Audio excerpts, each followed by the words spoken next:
Greetings from CarbaCap. The CarbaCap is specifically designed not to require an internal O-ring between the cap and the PET bottle.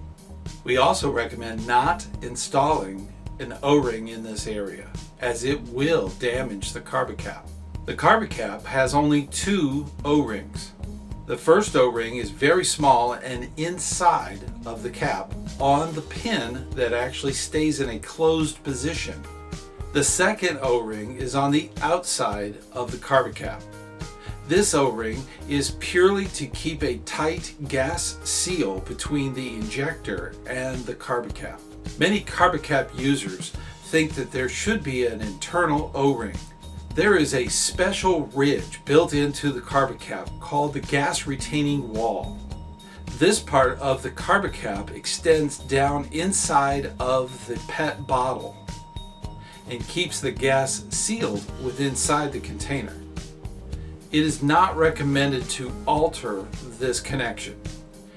If an off-market O-ring is inserted into this area, it will cause damage in two ways. First, most O-rings need a space to expand when compressed. When compressed, this could actually cause the gas retaining wall to crack. Second, by placing an O-ring in this area would not allow the gas to be released in a safe manner. When the cap is loosened on a pressurized container, gas is allowed to flow easily around the threads and out of the container. Blocking this escape could cause the cap to become dislodged and actually become a projectile. The CarbaCap uses good and tight technology. It's made of a surgical grade plastic called K-resin. Some users find that this is very tight indeed and struggle fitting their injector on. This can be solved by simply removing the external O-ring. Hopefully this has answered your questions about this issue.